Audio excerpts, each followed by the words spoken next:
दोस्तों नमस्कार, सत श्री अकाल, आदाब, खुशामदीद, अस्सलाम वालेकुम। मैं नरसिंह आज फिर हाजिर हूँ आप लोगों के लिए एक नया विषय लेकर। आज का हमारा चर्चा का विषय है बलात्कार।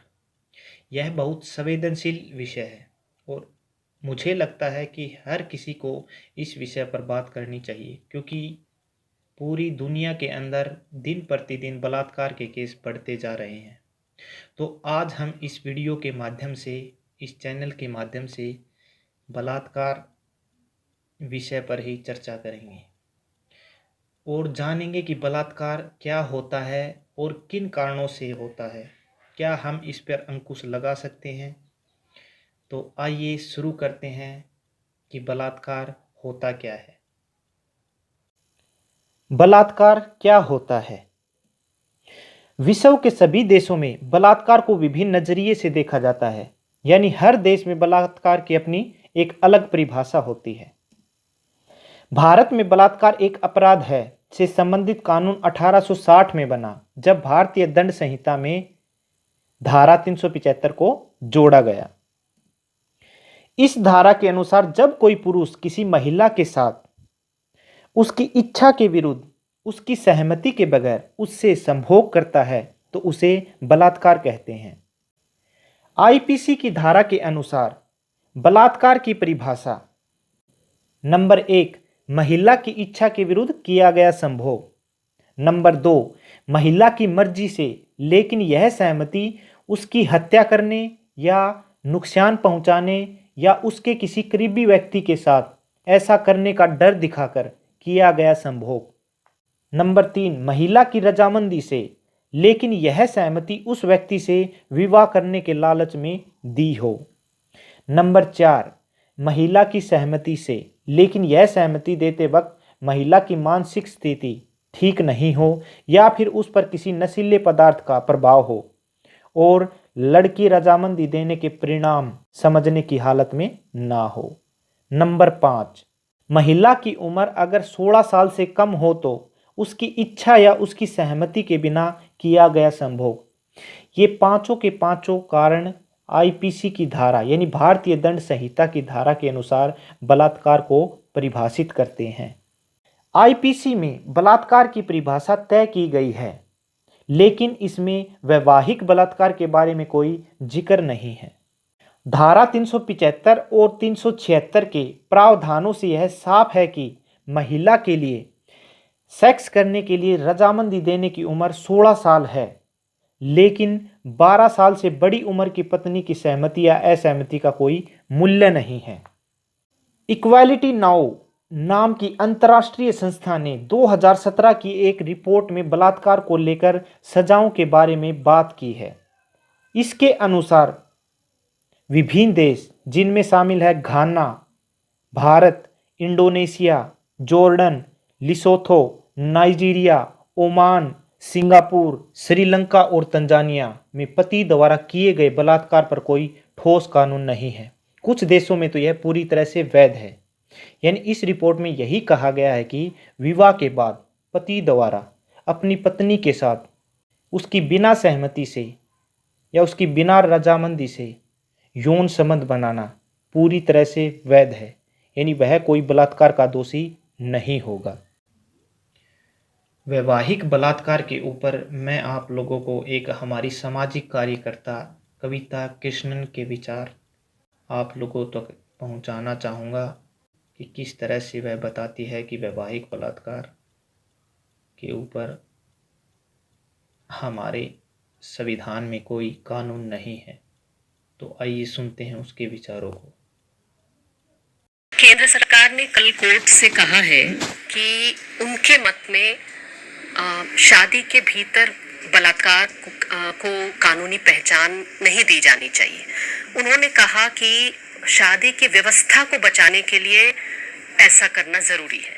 ये बहुत ही शर्मनाक और घटिया किस्म का तर्क है, क्योंकि इसका मतलब है कि शादी की व्यवस्था इस बात पर टिकी हुई है कि कोई पत्नी अपने पति को यौन संबंधों के लिए ना नहीं बोल सकती, उसका मतलब ये बना कि पति को अपने पत्नी के ऊपर अधिकार है, प्राधिकार है कि वो उससे यौन संबंध की एक्सपेक्टेशन रखे, उसकी अपेक्षा रखे। और ये सचमुच में शर्मनाक है। कल केंद्र सरकार ने कोर्ट से ये कहा कि किसी पत्नी को लग सकता है कि उसका बलात्कार हुआ है, लेकिन उसे संबंध हो सकता है बाकी समाज को ऐसा न लगे। ये आप सोचिए, इसका अर्थ क्या है? बलात्कार का कानूनी मतलब सिर्फ इतना है और होना चाहिए कि किसी महिला के सहमति के खिलाफ क्या यौन संबंध बनाए गए या नहीं। महिला की सहमति ही वो रेखा है जो तय करती है कि कोई चीज बलात्कार है या नहीं है। इससे कोई मतलब नहीं रहना चाहिए कि उस महिला का उस पुरुष से क्या संबंध है, क्या वो गर्लफ्रेंड है, क्या वो पत्नी है, क्या वो अनजान है पूरी तरह से। सहमति थी या नहीं थी, हर संबंध के लिए यही एकमात्र पैमाना हो सकता है। लेकिन आपकी केंद्र सरकार कह रही है कि सहमति का पैमाना कोई मायने नहीं रखता है विवाह के अंदर।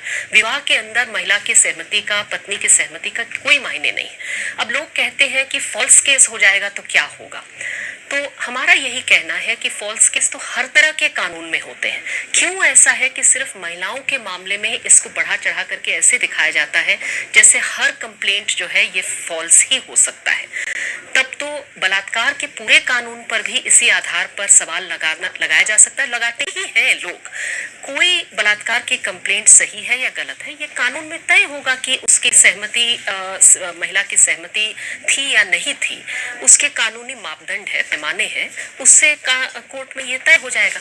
लेकिन आप कहेंगे कि कोई पत्नी अपने पति के खिलाफ लगा ही नहीं सकती है, ऐसे कैसे हो सकता है? क्या शादियों में बलात्कार नहीं होता है? आप सोचिए कि हमारे देश में कितने बड़े पैमाने पर घरेलू हिंसा है।